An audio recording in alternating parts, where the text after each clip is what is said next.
오늘은 종료주일로 지키는 날입니다. 우리 예수님께서 어린 나귀를 타고 예루살렘 성에 입성하실 때 사람들이 나와서 종려나무 가지를 꺾어다 길에 깔면서 호산나 다윗의 자손으로 오시는 이요 하면서 찬양을 했습니다. 여기에는 두 가지가 있습니다. 많은 사람들을 죄와 사망에서 구원하기 위해서 십자가를 지기 위해서 예수님이 예루살렘 성에 입성하시는데 이 예수님을 보내서 십자가에 죽게 하시는 그 하나님을 찬양하는 소리가 하나고, 그리고 두 번째로 하나님의 뜻인 그 십자가를 짊어지기 위해서 가시는 예수님을 응원하는 소리가 하나다. 그래서 하나님을 찬양하는 소리와 예수님을 응원하는 소리가 여기에 담겨져 있다라는 사실입니다. 그러면 예수님께서 하나님의 뜻을 이루기 위해서 십자가에 짊어지기 위해서 예루살렘 성에 들어가는데, 이 들어가실 그것을 우리는 묵상을 하면서 오늘 본문을 가지고 우리와 함께 은혜를 나눴으면 좋겠습니다. 오늘 본문은 빌립보서 2장 5절서부터 11절에 있는 말씀입니다. 이 바울은 빌립보 교회의 그리스도인들에게 편지를 썼습니다. 편지를 써가지고 뭐라고 그랬느냐? 빌립보 교회가 우리 그리스도인으로서 서로 기뻐하면서 믿음으로 신앙생활을 하고 있는데 계속해서 겸손과 또 상호 돌봄이 필요하다라는 것을 권면하고 있습니다. 여러분, 그렇습니다. 우리가 예수를 믿고 기뻐하면서 은혜 가운데 믿음 생활을 하는 속에 있지만은 뭐가 필요하다고요? 겸손이 필요하다는 거예요. 서로 격려가 필요하다는 거예요. 돌봄이 필요하다는 거예요. 이것이 교회 안에 있을 때 교회는 생명력을 유지할 수가 있고, 또한 예수님께서 하나님의 뜻을 이루기에 힘썼던 것처럼 예수님의 뜻을 이룰 수 있는 교회가 되어줄 수 있다라는 것을 우리는 성경을 통해서 찾아볼 수가 있습니다. 또 여기 6절에서 8절에 보면은 그렇게 겸손과 상호 돌봄, 그리고 이러한 격려, 이 본으로 누구를 내세웠느냐 하면은 예수 그리스도를 내세웠다라고 말씀하고 있습니다.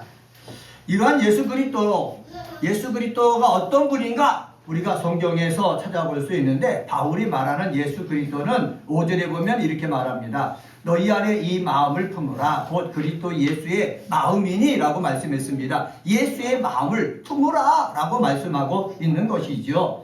예수의 마음을 품으라 라는 것은 명령형으로 이것을 얻으려고 애써라 라는 뜻이 있습니다. 예수의 마음을 얻으려고 뭐하라? 애써라 라는 뜻이 있다는 거예요.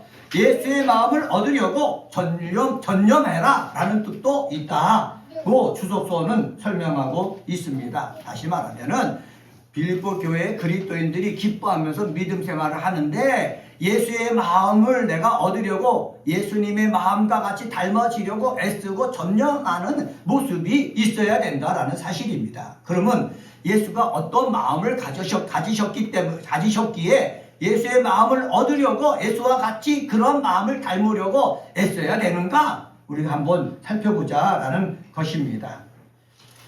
성경 한번 보겠습니다. 성경 6절 말씀입니다. 6절 말씀 한번 읽어보겠습니다. 시작.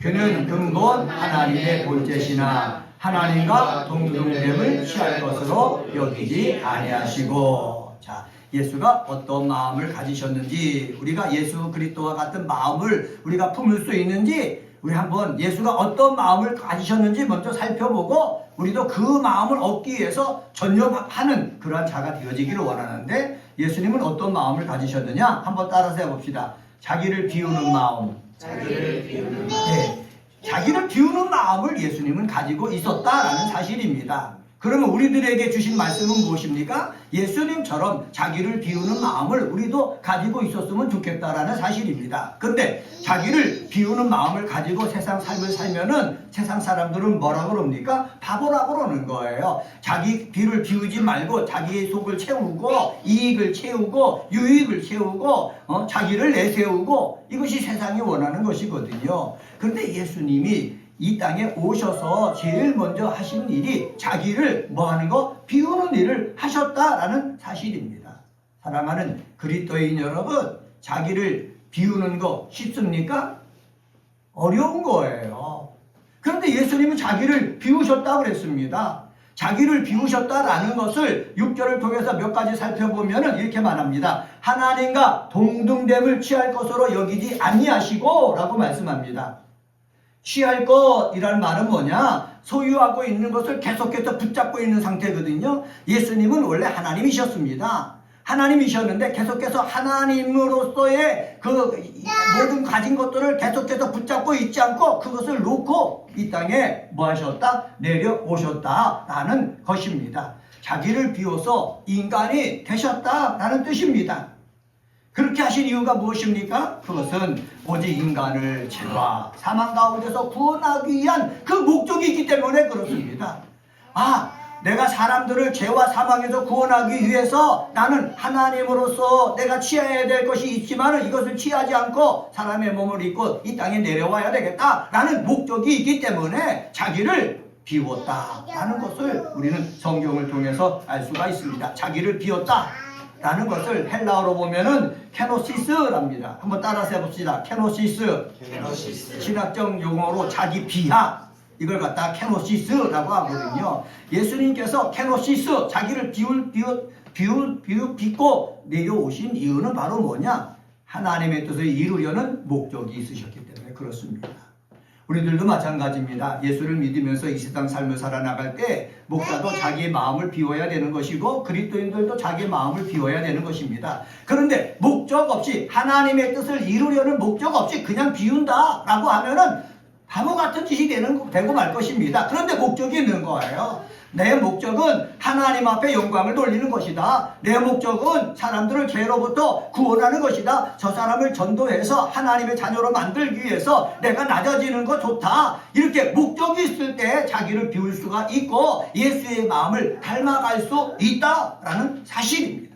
목사도 예수님과 같은 그 목적이 있어서 성도들 앞에 세상 사람들 앞에 자기를 비웃고 최대한 대로 나타주는 그러한 삶을 살아야 복음이 증거되는 거예요.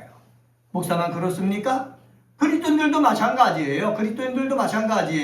내가 모든 것을 가졌고 능력이 있고 권세가 있고 그렇다 할지라도 복음을 전해서 그 사람을 구원하기 위해서는 어떻게 해요? 자기를 비워야 된다. 한번 따라서 해봅시다. 나를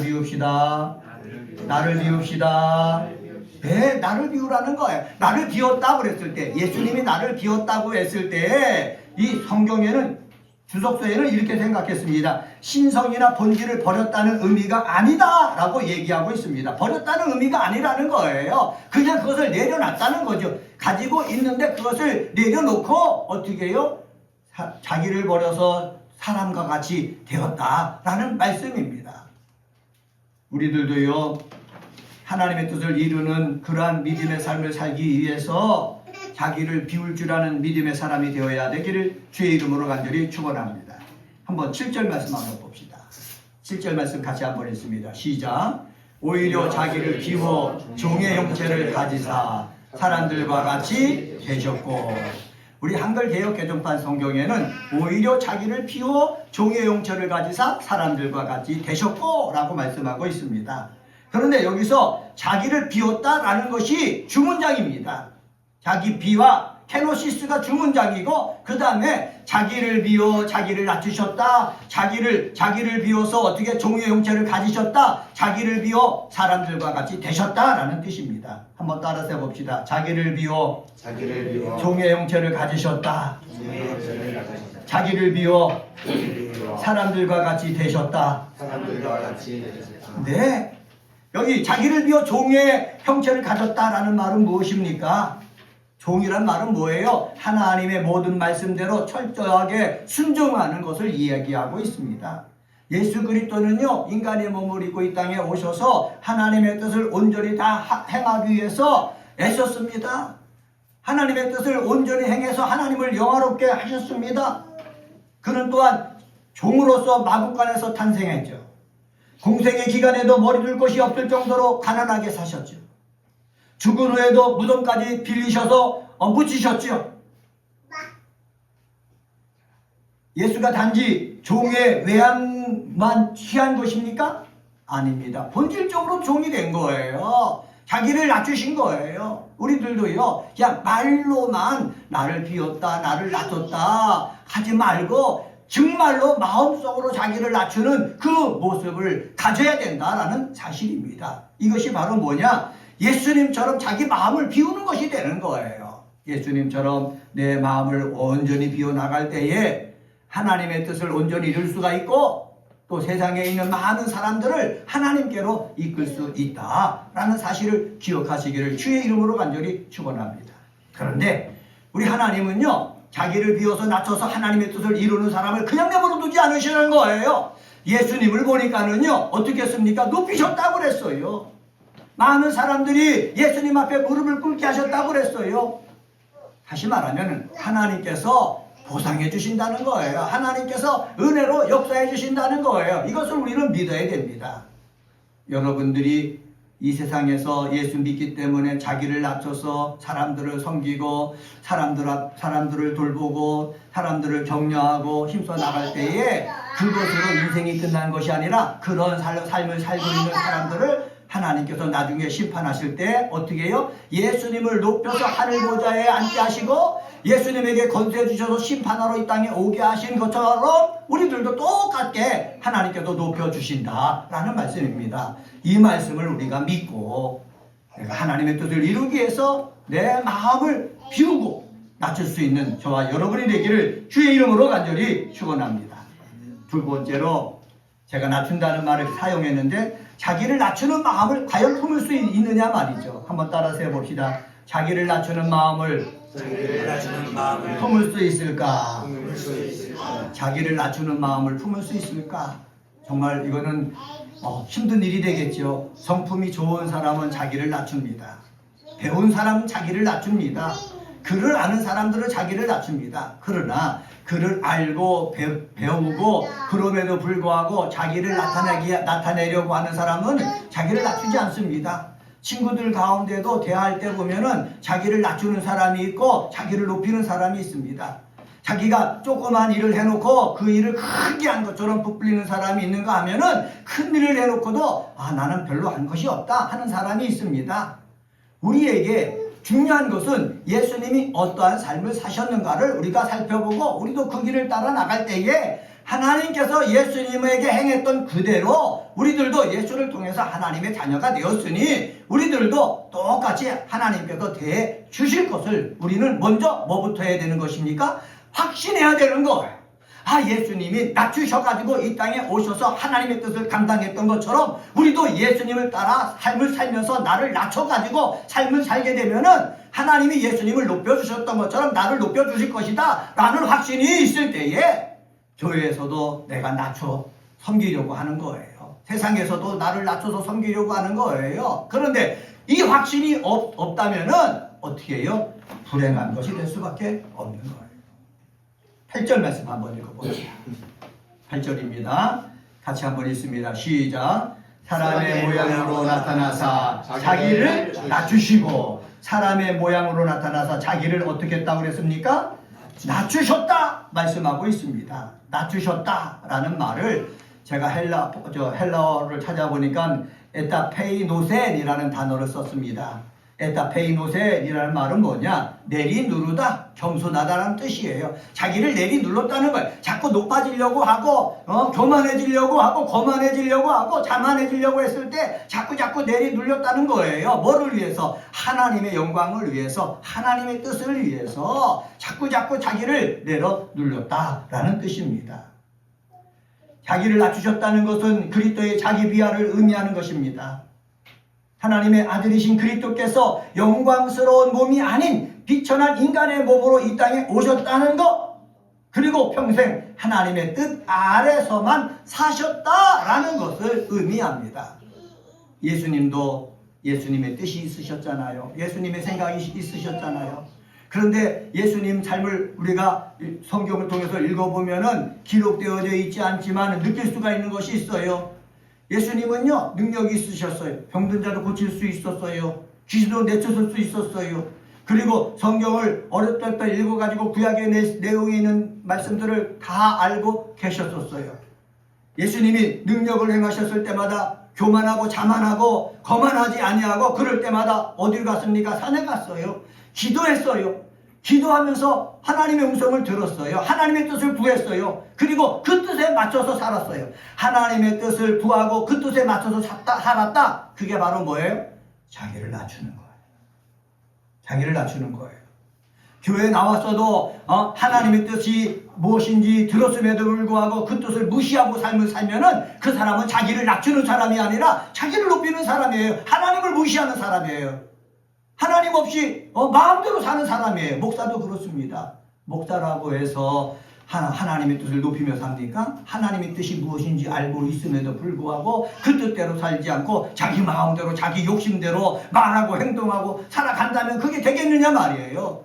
그렇게 되어서는 안 된다는 거예요. 자기를 낮추는 자에게 하나님께서 높여주신다라는 사실을 우리는 늘 기억을 해야 되는 것입니다. 세 번째로 예수님은 어떤 마음을 가지고 삶을 살았나 살펴보면은 우리 8절 같이 읽어봤는데 죽기까지 복종하는 마음을 품고 살았습니다. 한번 따라서 해봅시다. 죽기까지 복종하는 마음. 죽기까지 복종하는 마음을 가지고 삶을 살았어요. 오늘 종료주일이라고 그랬죠. 예수님이 어린 나귀 새끼를 타고 입성할 때 호산나 다윗의 자손으로 오시는 이여 찬송 소리가 들렸다고 그랬죠. 그럴 때는 하나님이 기뻐하는 소리 또한 예수에게 응원하는 소리가 있다고 여기 숨겨져 있다라고 말씀드렸죠. 이 응원의 소리를 듣고요. 하나님 앞에 영광 돌리는 그런 찬양의 소리를 듣고 예수님은 예루살렘 성에 들어왔어요. 그러면서 뭘 준비하십니까? 십자가 달려 죽기 위해서 준비하시는 거예요. 그런데 십자가에 달려 죽는 것이 그렇게 쉽습니까? 쉽지가 않은 거예요. 제가 스파크루토스라는 영화를 봤다고 그랬지 않습니까? 집에서 넷플릭스 통해서 봤는데 거기에 보면은 반란했던 노예들이 반란을 했던 사람을 잡아가지고 십자가 달려 죽이는 모습이 거기에 나오더라고요. 가장 고통스럽게 죽이는 거예요. 십자가에. 근데 예수님이 십자가에 달려 죽으시기 위해서 들어오셨는데 십자가형을 받는 것이 얼마나 고통스럽고 괴로운 건지 예수님은 알았거든요. 그래서 예수님이 기도하잖아요. 아버지 이 잔을 내게서 옮겨주십시오. 십자가를 짊어지지 않고 이 죄 문제를 해결할 수 있는 방법은 없습니까? 그 길을 다시 주십시오. 기도했지만은 하나님 아버지는 말씀이 없으신 거예요. 노하신 거지요. 네가 짊어져야 된다는 것이죠. 3번이나 기도해놓고 예수님은 확신을 얻은 거예요. 아버지 뜻은 내가 짊어져야 되는 것이구나. 그리고 아버지 뜻에 온전히 자기를 뭐 했습니까? 복종했어요. 그 무거운 십자가를 짊어지는 것에 대해서 거기에 대해서 예수님은 복종하셨다는 거지요. 이 마음을 우리에게 전해주고 있는 것입니다. 고난 주의를 지키고 또 고난 주간을 우리가 앞으로 보낼 거예요. 보낼 때 우리가 예수님이 하나님의 뜻을 이루기 위해서 그 뜻에 완전히 복종하셨던 것처럼 이번 주간에 나도 하나님의 뜻이 내게 귀에 들려진다면은 그 하나님의 뜻을 이루기 위해서 나도 좀 복종하는 한 주가 되고 싶습니다. 아니면 하루가 되고 싶습니다. 한 시간이 되고 싶습니다. 이러한 결심을 가지고 예수님의 마음을 가지고 살아가는 우리 믿음의 식구들이 되어지기를 주의 이름으로 간절히 축원합니다. 저도 목사지만은 예수님처럼 자기를 비우는 마음, 자기를 낮추는 마음, 자기를 하나님 뜻에 복종하는 마음, 내가 이렇게 살아서 정말 하나님께 영광이 될까? 그리고 이렇게 내가 산다 하면은 하나님이 나에게 어떠한 복을 주시는가? 저는 늘 생각을 했습니다. 내가 사람들이 뭐라고 그래도 낮추고 비우고 그리고 복종해가지고 여기까지 왔는데 이것으로 끝나면은 비참한 거지요. 그런데 인생은 육체의 삶이 다 끝이 아니거든요. 예수님의 삶이 육체의 삶이 끝이 아니었거든요. 예수님을요 하늘 보좌로 올리셨지 않습니까? 그리고 나중에 심판하러 오시지 않습니까? 모든 무릎을 그 아래 꿇게 하지 않으셨습니까? 그렇게 말씀하신 거예요. 그럼 우리에게도 또 어떻게 말씀하시는 겁니까? 동일하게 말씀하시는 거예요. 하나님께서 심판하실 때 우리를 분명히 하늘 보좌 위에서 하나님께서 보상해 주실 것이다. 그리고 하나님께서 놀라운 은혜로 더하여 주실 것이다. 이 확신이 있을 때 예수님의 마음을 품고 어떻게 해요? 나를 비우고 예수님의 마음을 품고 나를 낮추고 예수님의 마음을 품고 하나님의 뜻에 복종하는 삶을 살 수가 있다라는 사실입니다. 이러한 사실을 확실히 믿어서 우리 은혜가 꼽히는 교회 그리스도인들이 믿음 갖고 세상 삶을 살아나갈 때에 세상 사람들보다 경건의 모양만 있는 사람들보다 경건의 능력이 있게 믿음 생활하는 귀한 성도님들 되시기를 주의 이름으로 간절히 축원합니다. 기도하시겠습니다.